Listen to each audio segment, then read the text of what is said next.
Call the meeting to order. Roll call, please. Mayor Rankin, Here. Vice Mayor Smith, Here. Councilmember Soraya, Here. Councilmember Hawkins, Here. Councilmember Montaño, Here. Councilmember Walter, Here. Councilmember Woolridge. Here. Mayor, we have a quorum. Thank you. Valerie, would you lead us?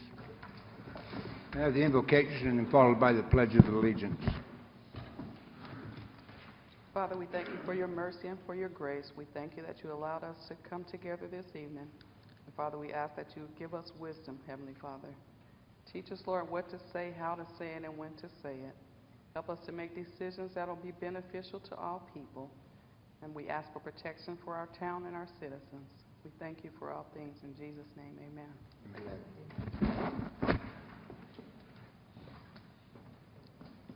I pledge allegiance to the flag of the United States of America and to the republic for which it stands, one nation, under God, indivisible, with liberty and justice for all.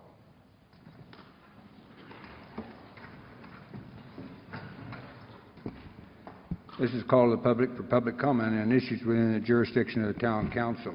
Council rules limit public comment to 3 minutes. Individual council members may respond to criticism made by those commenting, may ask staff to review a matter raised, or may ask that a matter be put on a future agenda. However, members of the council shall not discuss or take action on any matter during an open call to the public unless the matters are properly noticed for discussion and legal action. And I have one request, and that's from Denise Colbert.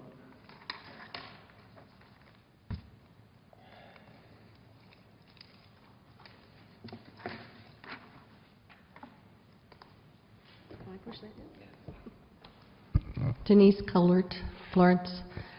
Just wanted to thank Jennifer and the Main Street people and the Chamber for the thing they put on Saturday. I really enjoyed it. The storyboards were good, and the demonstration over at the McFarland, just really nice. If you haven't gone, go. I was in my wheelchair. You can get around in there just fine with the wheelchair. I ran into one of the ladies that helped set up the displays, and she said she measured to make sure that anybody that came in with a chair would be able to get around. It's very interesting, the history.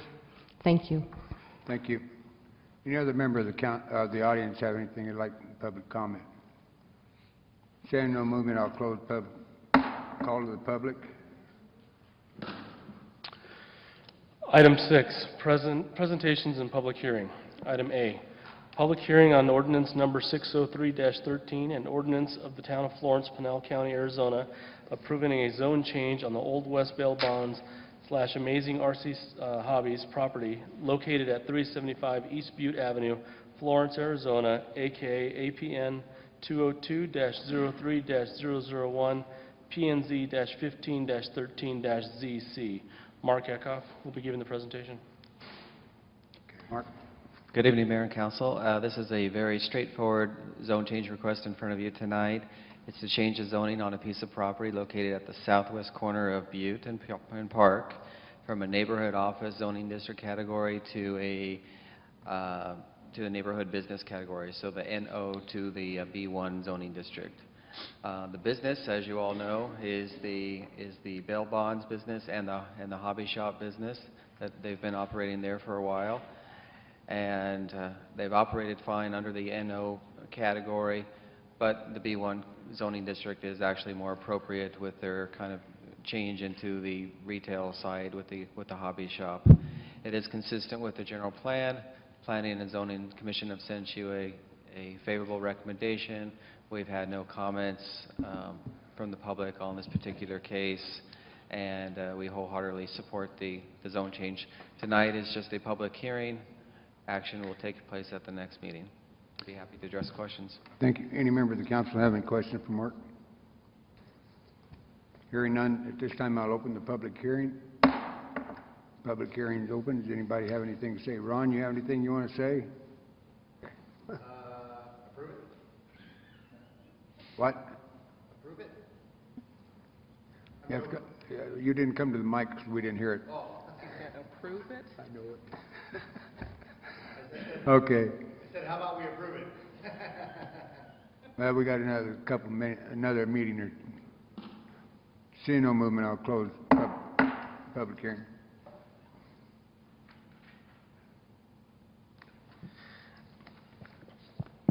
Item B, presentation by the Florence Chamber of Commerce recognizing the business of the month. Mr. Mayor, I don't see the chamber here at this time, I don't either.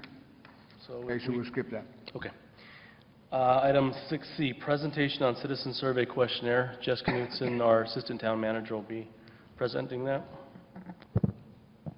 Good evening, Mayor and Council. The agenda item before you is discussion on our next citizen survey, our 2014 citizen survey. Before you is a draft of the questions that I've submitted to Council. We'd like to get your feedback on the questions and see if there's anything that could be done to improve the way we conduct our survey. It's a 4-page survey. On the first page, you'll see it's essentially it just lines out the citizens' thoughts with regard to the community, aesthetics, crime, drugs, taxes, information that's coming from the town. Page 2 identifies the list of core services that the town provides, and we're asking our residents to provide some feedback with regards to what they think about the core services that we provide, whether it be police, fire, our fitness center, water, taste, senior center, library services, things of that nature. On page 3, we take a little bit of a turn, and there's some customer service questions that are on there at the top of the page. But here's where we kind of get at the meat of the survey with regards to policy type questions. So you can see here we're asking what folks think about our new contract with RAD. We're asking residents what they think about our actions to annex the Magic Ranch, Crestfield Manor, and Wild Horse Estates areas. Should we help support the efforts of Santan Valley as a corporation? Should a medical marijuana dispensary be allowed in town? Should we be spending money on historic buildings in the downtown? Should we be taking on a ambulance service within the town's budget? So these are kind of what I'm asking for. What we're trying to get here is just those policy type questions that directs staff, council on future decisions. Page 4 is a little bit more kind of geared towards demographics. So we're asking about where do you live? Are you married? What's your education? And then the best question of all is the last one there with regards to general comments. So we're asking residents to provide us with their general thoughts on the town, positive and negative. For this survey here, we're looking at putting it out when our seasonal residents come back. So we're looking at mid-December or after the Thanksgiving holiday as the anticipated time frame. We don't send these surveys out to all households. We send them out to about 1,100 households, which is just roughly about a third of our population with regards to households. And with that, we get a real good number back. We get 40 to 45% of the surveys back that we send out, which is remarkable. National average is 25%. So we've always had really, really good feedback on the surveys. They're using a sample size rather than a full survey of the entire community. We're still able to get at about a 5% margin of error. It's actually a little closer to 4%, but so by using surveying a sample pool rather than the total population, we get really, really close on the sentiments of our residents. Cost of the survey is about $1,500 for supplies. There's a large amount of staff time that goes into stuffing the envelopes and entering the data and analyzing the data. But it's about $1,500 in envelopes, letterhead, and stamps, essentially. Residents are given about a 6-week time frame to complete the survey and return it, and then we anticipate about a 6 to 8 week time frame for staff to enter the results and generate some analysis for town council. And then that would be a future presentation at a future town council meeting. Does any member of the council have any questions or suggestions to draft? Tommy? Sure. I notice in here there's nothing regarding the North End framework, and I'm kind of curious if you plan on putting any questions in relation to how well citizens follow the activities of the council and the decisions that we make. North End framework is something that we could include. It wasn't admitted for any particular reason, so we could definitely ask the residents' opinion with regards to support of the project or not. Is that kind of where you're getting at? Yeah, I've had citizens approach me with comments of what's the town doing as far as getting certain things around on the north end of town and just things in general. And it seems like the person didn't know that we even had a north end framework project going on that addressed some of his concerns. So. Okay, I understand. With your second question, Councilmember Celaya, is the one thing we have with regards to the council is number 13. How would you rate the actions of the town council in 2013? Okay. So we don't break it up by individual council member or anything like that. We just we're asking their perception on the council's actions, and we've asked that question since 2006. So we have we can see the patterns over the years. Very good. And they're receiving that information maybe probably through the newspaper, or are they watching the televised version of it? With regard to their perception of the council actions? Yeah. Yeah, I mean, it's going to be, those in attendance, obviously, at the council meetings, Channel 11, I'm newspaper, kind of and curious what their where neighbor they're getting says. their information, whether it's from the media or whether it's from hearsay from other people. Yeah. So. It'd be a good question where they get the information from the town. We've asked that before. We can definitely include it if you like. I think that'd be a good suggestion. Anybody else? Okay, let's go into Parks and Recreation Services. Okay. The one question I've had by numerous people here in town is the hours of operation for the fitness center. And I'm wondering if we can't find out if people are satisfied with it, dissatisfied with it, or what. Okay, so hours? Hours of operation, just like it you've got down there in the library services. Okay. And then I think we ought to ask the citizens if they're happy with our automated phone system. Okay. Well, the reason I'm saying that is because I don't like it. I don't like the way it comes across to the people. I think it needs to come a little bit softer. And but I think we might be able to speed it up by a little bit. I don't know. But I guess automation has taken over every place, but I'd like to see if they're satisfied with what we're providing on that. That's one of the suggestions I have. Anybody have anything else? This item does not take any action by the council, so we'll go on. If we're through with that, we'll go ahead and go. And finally, if I can just say, like I said, we're looking at trying to finalize this in the next 2 weeks. So if we have any comments between now and then, please stop by. Thanks, Jess. Item 7, consent. All items indicated by an asterisk will be handled by a single vote as part of the consent agenda unless a council member or a member of the public objects at the time the agenda is called. A, approve the construction and sampling of point of compliance well, POC number 3 at the South Wastewater Treatment Plant. Item B, receive and file the following board and commission minutes. 1, March 27th, April 10th, and March 29th, 2013, Historic District Advisory Commission minutes. 2, July 18th, August 1st, and August 15th, 2013, Planning and Zoning Commission minutes. 3, July 25th, 2013, Parks and Recreation Board Advisory Board minutes. That's the consent agenda. Does any member of the council wish anything taken off the consent agenda? Does any member of the public wish anything taken off? Hearing none, I need a motion. Make a motion to approve the consent agenda. I second. We have a motion and a second to approve the consent agenda. Any other discussion?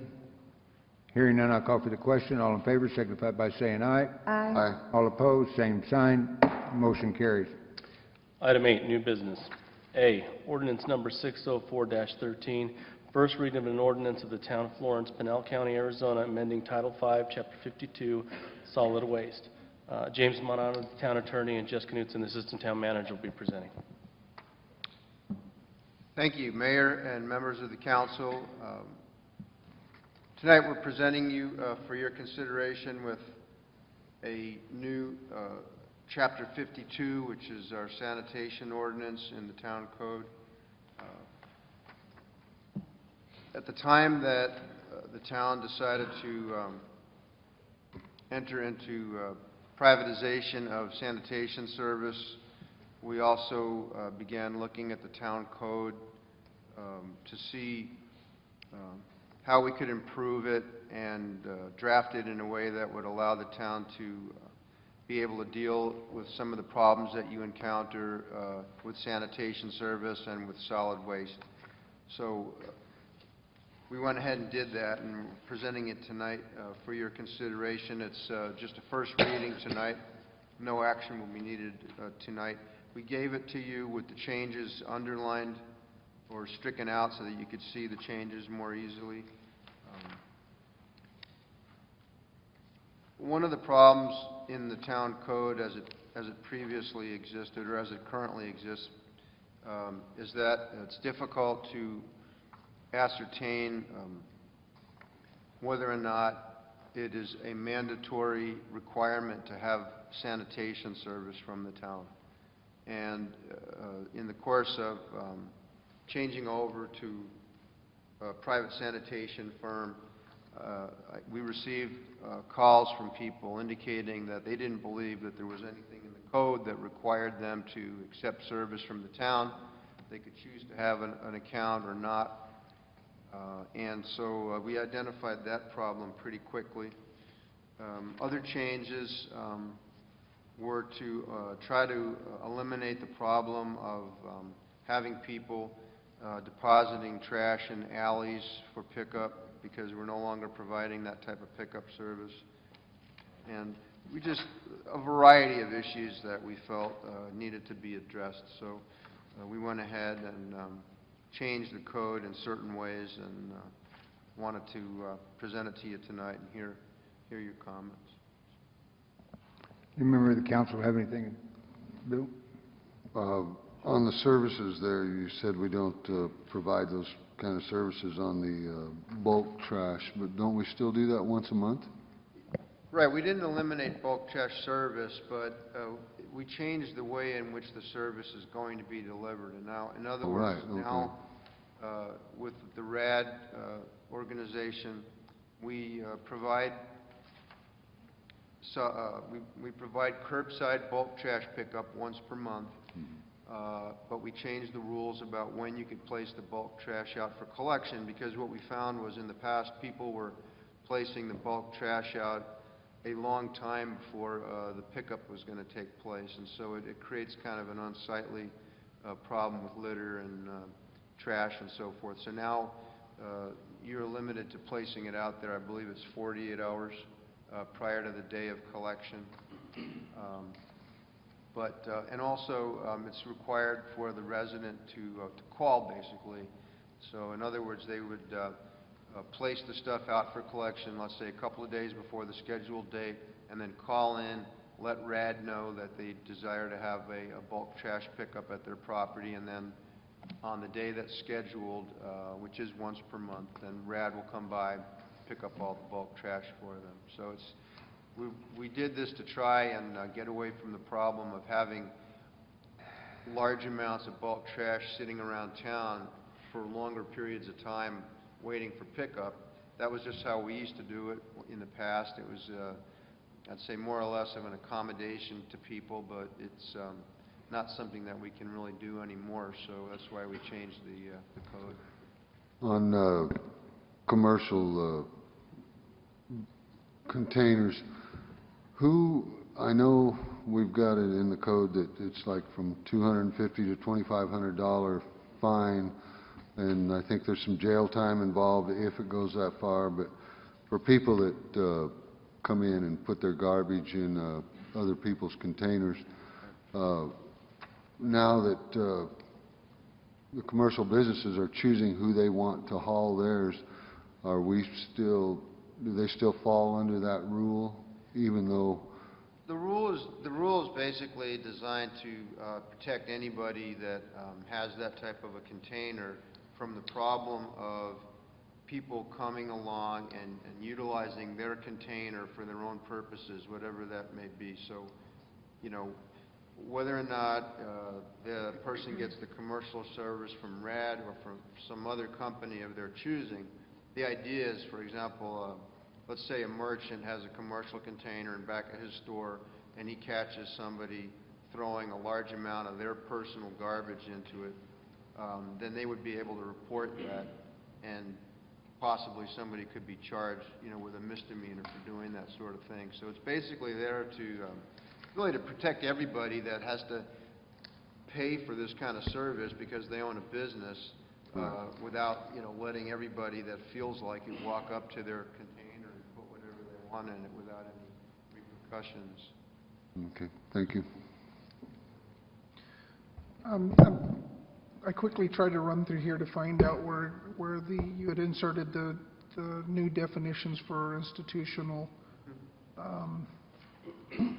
Definitions are in the front part of the ordinance, and the new pieces of language or definitions should be have an underline. Okay. And the ones that were they taken- should be highlighted as well.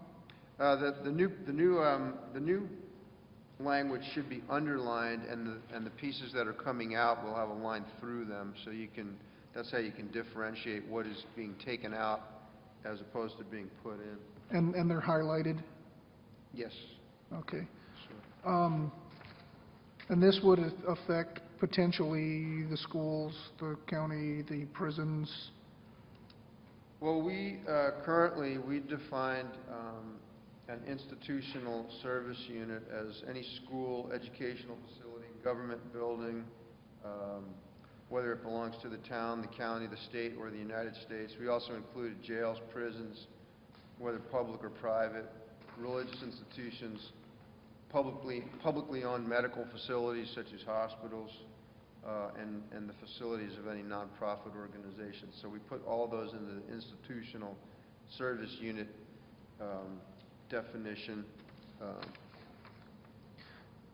And I'm looking at the, I'm not sure what page it is on for you, but page 60 where it shows commercial service unit.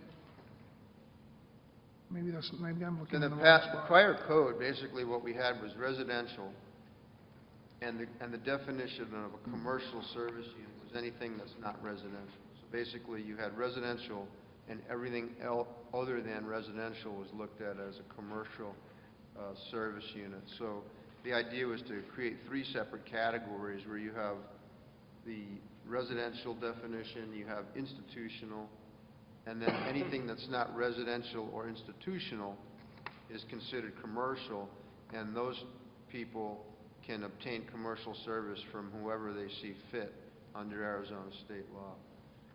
It was our thought that the town would be the provider to the institutional and the residential categories. Okay, I found the institutional service unit. It's not highlighted. Yeah, it should be under, well, There it is. that's new. It's on page 61 of mine. I'm not sure what it would be on yours. But are the schools aware of this? This might impact them, or are they on their own to discover this at a later date that they may incur Right, some additional? I'll have to turn that over to Jess. I don't really know the extent to which we've done any outreach, let's say, you know, letting people know that we're in the process of considering making these changes. I can't really answer you that, Councilman Soy. Councilmember Celaya, members of the council, the school district is an existing customer of ours, so they already utilize the RAD services through the town as an agent, so it wouldn't affect them at all. Okay. Final note, as far as any of the changes here, there'll probably be a length of time where a grace period for people to get used to any of the changes. We've been doing that so far, and it's our expectation to continue that type of that route. So I think what we found out real quickly, even though we did the newsletters and the press releases and had the conversations on council talking about the changes in the trash recycling services, when we went out there and delivered the containers, people said, "What's this? What's going on?" So we did a lot of, mass media outreach, but now what we're doing is that one-on-one, face-to-face communications to educate, and not to discipline or punish or what have you, but to educate the residents on the new process. And talking to our code enforcement officers, 80% of the cases that they get when they see a bulk trash placed out early is they knock on the door, they talk to the homeowner, and they say, "Oh, that's great. I had no idea what was going on. Thank you for helping me out. Thanks for telling me what the program is. We think it's a good program." So in those cases, that's what we're out there doing, is educating the folks that what the new program is and how to go about scheduling their bulk trash pickup. Now, we do have a few folks that we contact them and we say, "Hey, this does need to change."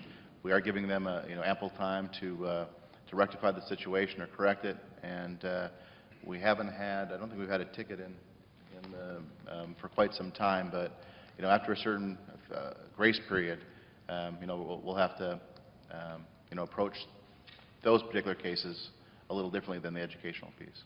So the people, basically, are you tying this to a water meter, or how are you tying this to the requirement for a person to participate in this? Say if somebody has a vacant home, they're not required to, until they attach to a meter or something like that. Yeah, it's in the code spells out, the changes to the code spell out, that's got to be an occupied structure. So if it's a vacant structure, we're not requiring them to be part of the town's solid waste system. But if it's occupied, if the home is occupied, people are living there, then it's mandatory for you as a homeowner to participate in the town's system. So. Okay, thank you. Jess, right now we were using the service of the dump truck. Are we still doing that? We do have the rent-a-truck program in place, so it's for residential services only, so a resident can contact us. The fee was increased a few months ago, but essentially that program consists of Public Works or the town of Florence dropping off a truck in your front yard or where you tell us to do that. You can load it up over the course of that entire weekend, and then come Monday, we would come pick it up and dispose of that for you. We've had a lot of residents take advantage of the free disposal at the Central Arizona Transfer Station, which is it's free. So anybody that's a paying customer through the town for their solid waste recycling services, they take a copy of their bill, whether they live in a home or an apartment complex or HOA or if they have shared garbage collection. They take a copy of their bill, the driver's license, go up to just north of Magic Ranch at the transfer station there and drop off as much stuff as they want free of charge. So that's a service that we started just a few months ago, and had a lot of positive feedback on that one. And the second question I have, currently there's still trash in the alleys, and I know that RAD isn't going down the alleys. Is anybody cleaning that up? We're doing that. That's the town's responsibility. So, per this code changes, there's no trash being dumped in the alleys. So what that means is for us to have these one-on-one, face-to-face conversations with each homeowner to let them know that, there's trash is no longer being, you can't place trash in the alley. Put it out in front of the house and schedule a pickup date, and once a month the town's going to stop by and pick that up. So, we're not, we've had some pretty good success with knocking on doors and letting people know about the program, and we've gotten some pretty good feedback based on that. How are you identifying who's putting the stuff in the alley? We've had, for the most part, when we knock on that door and we inform the resident of what's going on, they say, hey, I put that out there. In a lot of cases, we're having, not in a lot of cases, but in a few cases, we've identified some instances where people, whether they live in other areas of the town or in the county, they show up with a pickup truck and they're illegally dumping in the alleyways. So, in those cases, the unfortunate part for that resident is that responsibility lies with that resident. The analogy there is that it's no different than vandalism. And if somebody shows up at your house and spray paints your front door or your fence, we're going to do our best to catch the individual that's responsible for doing that to you. And it's unfortunate, but that homeowner is the one that's responsible for the cleanup of the door, the fence, or in this case, the trash. So, but we try to help out as much as possible. We're not holding those types of home property owners to a 48-hour timeline to get it cleaned up or else or that type of thing. We're allowing time, or we're trying to help them out as best we can. So. I just see that as, you know, an opportunity for somebody to harass somebody else, you know. If I feel like going to the mayor's house and I'm a little upset over a vote he makes, I could go dump stuff in his backyard, in the alley, and say, hey, you know, it's not my stuff, it's his. And then he has to go clean it up. And it's his responsibility, correct? Right, no, absolutely. And then the town is charged with that responsibility to find out the individual that is responsible for that illegal dumping. And if they're caught, they're going to be fined, and they're going to pay a significant fine for that. So we have certain means of identifying these individuals, and you know, we try our best. And that's code enforcement, and that's PD that gets involved. Okay. Maybe we can just put a reminder on the utility bills about the process for that? Yes, we do that with our newsletter, and we'll continue to do that. This is going to be baby steps. Yeah. You know, every day we keep going, keep plugging away at it. Yeah. Okay, I got a couple questions. Trash and alleys. What are alleys for? And not all areas have alleys. Right. But that's what an alley was designed for, is for people to put their trash out back and pick it up. Not put it out in front of their homes and take away from their home. That's what an alley was for, and that's what people were dumping it. That's what we've been doing around here for years. You know, if RAD doesn't want to go down there, then we need to look at their contract. As you know, I'm not a supporter of the project anyway. We have once a month bulk pickup for the people that live in the older part of Florence, the downtown area, that don't live in a subdivision or HOA or whatever you got, but the ones of us that have homes that are not in a subdivision, that have a lot of trees on it and everything. Once a month is just not enough for bulk trash pickup. And you're talking about labor cost to the landowner that has to have somebody come in and, okay, so we know a date, trying to get somebody to take and trim the trees and haul off the stuff, and it has to be out there 48 hours in a row. Doesn't work. Doesn't work, because then you're going to be paying double the labor for them to cut it to begin with and stack it in your property and then come back later and put it back out. There needs to be at least 2 pickups a month on bulk trash. Because there are numerous people all over the community that have a lot of trees in their yard, whether they be fruit trees, whether they be shade trees, whatever you want to call it. But when you try to prune a tree or trim a tree or take down a tree, you know, are you waiting for the town pickup date? I don't think so. They're going to take it down if it has to come down, and they're going to put it out in the alley or on the side of the road or whatever. If you're in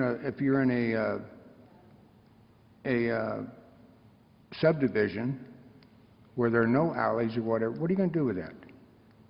Store it on there. Now, if they store it on the front of the property, we're going to go by a code enforcement and have them, because they're piling trash in the front yard.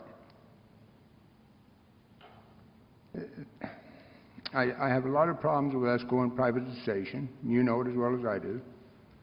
It's okay for subdivisions, but for communities that cut their grass, that have animals, and the once a month, just for the last 3 weeks in a row, I've had to store garbage because my container was full. So I'll have 1 or 2 bags that I've already filled up my container, almost my container for a week. That's what I tried to say, that going to the once a week pickup is hard on people. And when it comes summertime, we have to bag the manure or the feces of our pets and put it in a bag and store it. And is that go in the garbage can? You know, but you're still going to have a week of that out there where that thing, in the summertime, it's going to be bad. You're going to find out this next year on the people having to pick up their waste of their animals in there. I think there's a lot of things that we need to look at this. I look at the director. Is that you, Charles, when this refers to it?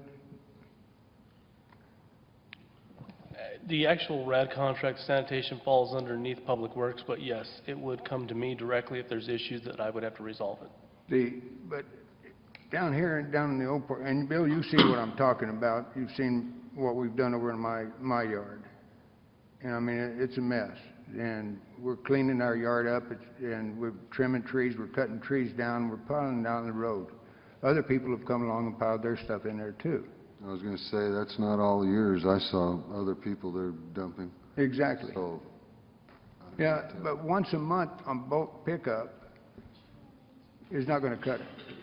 It's going to have to go to twice a month. I think we need to remember that for residential trash, we still have the ability to purchase another dumpster for $5 and still be under the previous rate. And in addition to that, we are receiving free dump service, as Jess had mentioned earlier. With a water bill, you can take it out there and dump all that you want. It's free. We told the citizens that we're going to cut $10 a month off their bill by including this contract. And it's free. Now, you can get a $5 a month for another container, and so you save $5. But now, if you got bulk trash, and you can take it out to the other side of Magic Ranch and dump it, how free is that? I think the other thing that we need to remember is services need to be equal, and if we're charging the same price for downtown as we are for the subdivision area, the services are not equal. We're providing more services for the people in the downtown area by offering bulk trash pickup as opposed to the subdivision Anthem areas where none is provided at the same rate that we're paying. So, Well, I think we've already discussed this, though, when we passed the privatization. So, Well, the only- rehashing it, I don't... Well, the only thing I'm bringing up is the fact I think that we should have here in the old part of town where people have the big lots. I think that there should be twice a month pickup rather than the once a month on bulk trash. And I think that needs to be looked at and looked at strongly. Even though it's not the folks at Anthem that have moved in that don't have the size of yards. Tommy, you're the same way. You've got a lot of acreage out there. I think, you know, if there's the ability to order an additional pickup in the case if I need to have something picked up, I can call the town and say, hey, I've got some stuff I'm going to throw out by the road and have a special pickup. But there's an additional charge for that as well, right? For additional fee, yeah. Okay. For additional fee. And as far as landscaping, I We're mean, trying if you're a homeowner and you're paying a landscape service to come in and take care of your yard, the landscaping company should be responsible for removing that. Just the same as a contractor coming in to remodel your house should be responsible for removing all the rubbish that comes out of the house. But if you're not a contractor, you're a homeowner doing it yourself, then you got that. But you only usually trim your trees a couple of times a year, most of the time. It's not a weekly ongoing thing. So, you know, once you've done that, you should be good for quite a few months. Bill, that's my suggestion, that we look at going with a contract and having twice a month bulk trash pickup here in the old part of town. Well, I don't think we need to renegotiate the contract at this time. When it comes up due again, then maybe we can look at that after we've had a year or two or whatever to find out if it's really that messed up as you think it is. Will we get some answers to that on your survey that we can?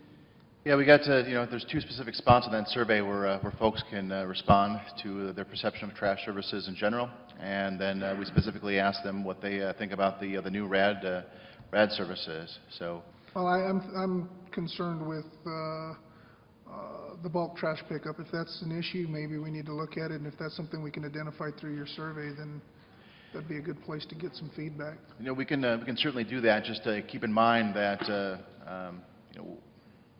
the survey we're looking at 3 months before we get the responses back, and 3.5 months before we get the survey back and able to take a look at the data. So certainly we can take that if we want to table any changes to the chapter, and specifically maybe that one, or maybe come back and revisit it at a later date. We can do that if that's the wish of the council. Another thing I want to bring up, and it happened over in Valerie's area where you live. There's a vacant lot over there that hadn't been built on. And every month, people have been going in there on this one lot and dumping trash. And the lady that owns it doesn't even live here. She owns the lot, does not live here. Whose responsibility is that? Is it hers? She lives out of state? In the cases where you're going to find illegal dumping, say in a right-of-way, or, which may be in this case, if it's out close to the property and there's, no property, no structure on the property, then, that's the town that shows up and picks up that trash and hauls it away. If it's on the property themselves, it goes back to that vandalism analogy that I shared earlier. So if they don't do it, we're just going to leave it there. Is that what you're saying? It'll never be left there. It's got to be taken care of, one way or the other, because the neighbors, we owe it to the neighbors to provide them with a clean neighborhood. Again, I go back to Reuben. How do you prove who put it there? Yeah, if they leave garbage out there with a letter addressed to them, that's a pretty good indication of who put it there. Sometimes you have junk mail that people will include, in the bulk trash or other items that identify the person responsible. Sometimes you'll have a witness of a red truck that just dropped it off at this time, and that's sometimes those leads are good enough for our police department to follow up on, and so forth. We do the best we can. It's just like any other crime. You gotta go after the leads. Okay. I have seen RAD just driving through the neighborhoods on their bulk pickup days and just picking up things people haven't called in about. So if it was on my street, I would call so that they could make a pickup to do that. So I think people should know that they can do that, so it will be picked up. And they're doing a good job on the bulk trash. I'll say that when they pick up the bulk trash, they do a good job out there. If I can, Councilmember Woolridge provided me with an opportunity to remind staff and council of the contract in there. The RAD contract approved by the town, it mandates that our residents call in and contact the town for that bulk trash pickup. And we put a clause in there because we knew there was going to be some it's changing behaviors sort of things. But for the first 6 months, for the first 6 months, we obligated RAD to drive all the streets and pick up all the bulk trash, irregardless of not if they called in. After 6 months, that changes. In the meantime, we've been doing our best to communicate the fact that you need to call in, and RAD has been putting out flyers to folks that if somebody didn't call in and they put up the bulk trash, they come and pick it up, and they're leaving a notice saying, next time it may not be picked up, please call in advance next time. So it's about trying to, trying to educate people on that process. But come January, it's going to change a little bit, and then we got to keep plugging away. And a periodic reminder on the utility bills so that people can remember the process. Thank you. Any other discussion?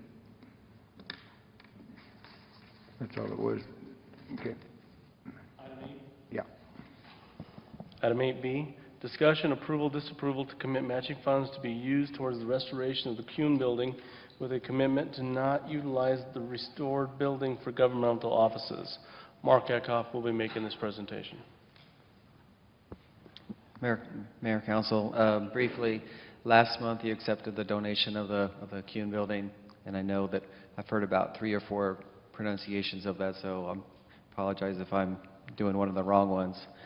But I believe that there was strong interest to do something with the building in regards to restoring or stabilizing the building, retaining that building, and we were directed to seek out some opportunities where we could potentially get some funds to go towards that effort. And we do have a couple of leads, most notably the largest donation potentially could come from the Florence IDA. We have some smaller donations that will probably be on the table for presentation to you at a later date. The thought was, based on the comments that we received from the IDA and others, that there was a concern that, one, the town match the funds that are donated, and 2, I know the IDA and others are concerned that the building not be used for governmental offices. Obviously, considering the size of it, that's probably extremely unlikely. Its highest and best use is probably as a small little commercial shop of some sort, a novelty shop. But what we wanted to do tonight is see if we can get your commitment to match up to $50,000 to be used towards the stabilization of the building, and put the commitment that we will not use the building for the governmental offices on the, tie that to that commitment, financial commitment. You have a couple of estimates that are in your package. The one that we probably would, the scenario that we think that we would look at this time would be the $91,000 scenario, which is to stabilize the building, to make it structurally sound, to secure the building, and to make it look a little bit better in the process. But it doesn't go all the way to the effort of the $177,000, which would bring the building to a point where it would be ready for occupancy. However, the $91,000 does go towards that 177 goal. So perhaps the first stage can be to just keep the building standing, looking decent, seal it off, protect it, keep it standing for many more years to come. And then down the road, as the economy comes back and as there's more money available in grants for historic preservation, maybe there's other money that becomes available to us, we could use the rest. We could find more money down the road to complete the full restoration of that building. So, be happy to address any questions. Any member of the council have any questions for Mark? Tommy? Just a note, I've seen in there where you are looking at potentially having leftover funding from Bruningcamp that may be applied towards that. Is that where you're getting the majority of the matching funding? Councilmember Salaya and members of the council, yes, I did note in the report that it may be the next council meeting or the following one where actually we'll have the contract for the Bruningcamp building, and that is falling significantly short of the amount of money that had been set aside. So that savings could be applied towards this. So there is money in the budget from that item and perhaps other items to do this work. Ruben, do you have anything? Well, I was just looking at the same thing, and it's $91,000 to stabilize it, right? And it was how much to knock it down if it wasn't able to be saved? 6,000? The demolition on the building, Mayor, Council, would be in the ballpark of $6,000 to $8,000 probably, and there probably is a little bit of asbestos in there, so we do have to get that cleared. Then we have to do the demolition, and then we have to cart it off or have somebody cart it off to a landfill. So even if we're going to look at stabilizing it, is it going to take care of the asbestos? Yes. Yes. Yes, and it's a minor amount. It actually becomes a little bit more of an issue in doing the demolition, that you just have a controlled environment to deal with that. So we're looking at possibility of 30 to 40,000, maybe 50,000 for funds, and then we have to come up with 50, correct? We would like to obtain as much as we can. We went to a meeting of the IDA already, and they didn't commit to anything yet, but they have thrown out a figure there that verbally has ranged 30 to 40,000 and perhaps a little bit more. We've talked to some others. I think with this we probably can go to some additional entities and show our willingness to match whatever we have. So the one scenario is that the town puts up the 50,000. Perhaps it could end up being less. So if we do at least this part tonight, we'll continue to go out and see what funds we can collect. When we know that we're to a certain point, then we would pursue an RFQ and find somebody to do the work. But we're pretty confident in the estimates because Swan Architects has gone through the building pretty thoroughly, and also the previous construction plans that were done. Well, I know that what we've done here recently is, that wasn't in the budget, we've added the Padilla Park, which is going to cost some money.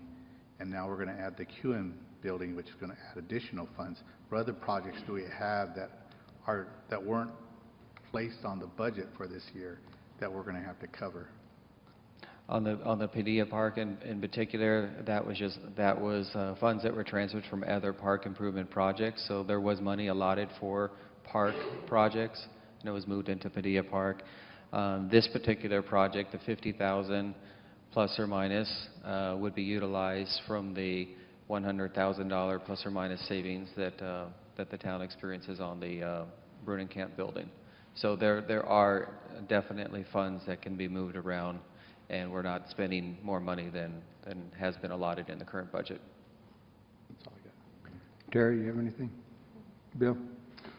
Yeah, you know, the IDA, originally, I just want people to know, the IDA, the town gave the IDA that building, as I recall, some years back, under the condition that the IDA bring it up to code and utilize it, or sell it, or whatever. I mean, but in other words, well, no, my understanding was they weren't supposed to sell it, but they did sell it without bringing it up to code. So I think the least they can do is throw some money in. Valerie? Bill took my speech. Okay. Tom? Yeah, my only question is the IDA board authorize this, or one person on the IDA board? Vice Mayor Smith, members of the council, the entire board met to discuss this item. In their discussion, they brought up these concerns, and ultimately they did not commit anything at that board meeting. They will put it back on their agenda at the next meeting, so it will be a board authorized donation. Until they do, we will not know the amount, is that correct? Until the board finally authorizes it and votes on it and seals the deal, we won't know the amount of that donation. But we've talked to a couple of members, more than one member of the board, and there does seem to be an interest and a willingness to help out on this project and put that investment into this building. We do have to formalize that by board action. Thank you. Going along with Bill, what Bill said about the IDA, when we allowed them the opportunity, it was between us, it was going to be given to us through the IDA by Quest. And it was for the opportunity of Quest to double up and go 2 stories on their building there at the corner behind this. Bailey. And the IDA said they were going to take care of it, and they were going to have it redone. Didn't happen. They ended up selling it, and they got that money for selling it. How much it was, I don't know what the total. Do you have any idea what they received for it? I believe it was in the ballpark of $30,000 or so. The other thing, and I hope the IDA will give us funds on that so we can match it. But the other thing I'm concerned with is them telling us that we can't use it for governmental offices. If they want to make a donation to us, and I don't know of anybody we're going to move in there, but why should an organization like that runs under us, our authority, be dictating to us what we're going to do with the money? I'm not appreciative of that. They ought to know that what the town is doing is the right thing, so that's my only comment on that is I don't think that part, I don't like that part of the motion as far as the agreement. And I don't know about you, Tom, or any other members of the council, but when I just don't like it. Mayor, if I may, part of my concern along with that is that, I think the town staff, when the building is fully, restored, our intent is to maybe get some retailer in there, some small little coffee shop maybe, but the last thing we need is another vacant building in downtown. So we have to be able to have the ability to put something in there so it's not just another vacant building. But that would not be, our first act would not be to try and get an office in there. But it can be used if we needed to. Correct. But not under what the IDA is suggesting here, where their money won't be coming forward. We make the motion. Yeah.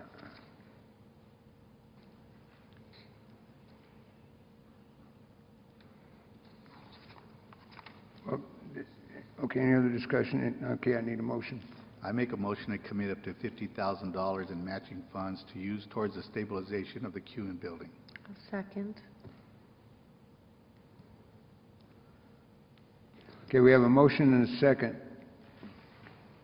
to commit up to $50,000 in matching funds to use towards the stabilization of the QN building. Any other discussion? I've got a question on that. Sure. Now, this is if we get the matching funds. I mean, in other words, we're not committing 50,000 unless we get the matching funds. Right, we're committing $50,000 to match the other 50,000. Okay. Any other discussion? Call for the question. All in favor signify by saying aye. Aye. All opposed, same sign. Motion carries.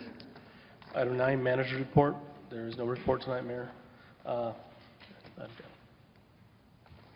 Item 10, call to the public. Where's your report? There's not one tonight, sir. We must be working too hard. This is the second call to the public. Same as we had before, 3-minute time limit, public comment. Here we go again.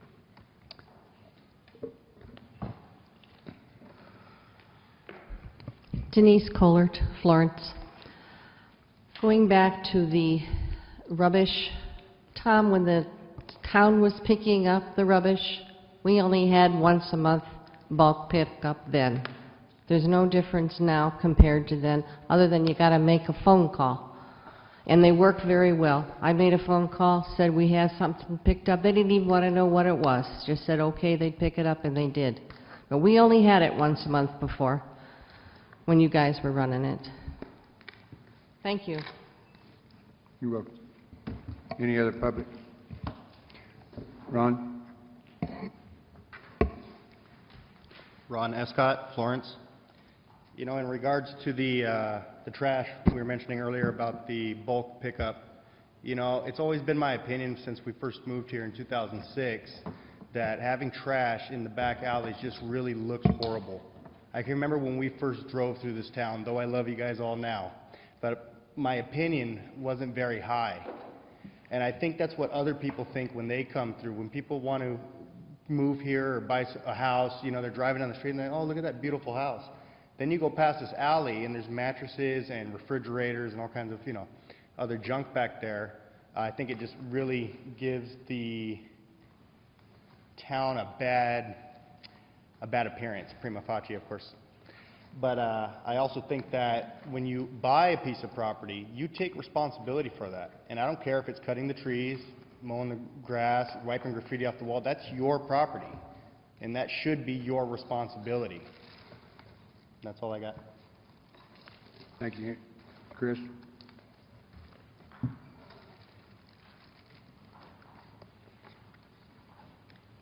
Chris Reed, Florence, and member of the Historic Commission. I just want to thank you for your commitment at least to move forward in the process of saving the Quinn building, which the family has told me that's how it's pronounced. I don't know.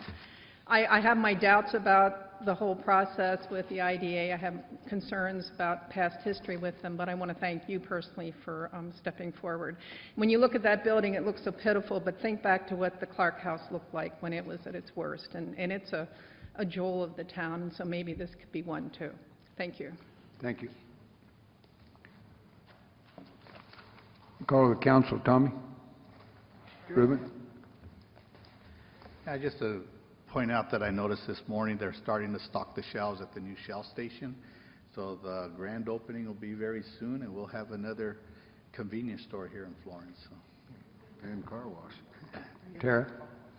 The 81st Annual Florence Junior Parada is kicking off the parade on November 30th, and the rodeo will be Saturday, November 30th and 31st, so we look forward to seeing y'all out there. Bill? No, I was going to mention the rodeo myself, but that's, yeah. All right. Tom? Yeah, I'm glad you mentioned the rodeo parade. I know that the museum's having a garage sale the same day right behind my house. But right now, my house is full. I can't believe there's this much Christmas material that they're going to be getting rid of. But I would like to, again, thank all of our staff for all the work they do for us. And, ladies and gentlemen, thank you. The only thing I got to comment on tonight, did I interrupt you? Okay. The tour that Denise talked about at the museum, what a wonderful experience it was observing history of America in that building. Anybody that has a student from, I would say, the 8th grade through high school that wants to see a little bit about American history need to take their kids there or make sure that their class at the school goes through that. It's something that we were taught. Now you're actually seeing firsthand what was there. It's something you heard about growing up. You're actually seeing it firsthand because it's there. There's a story to be told, and they do a good job of telling the story. With that, I need a motion. Make a motion to adjourn. Second. We have a motion and a second to adjourn. All in favor signify by saying aye. Aye. All opposed, same sign.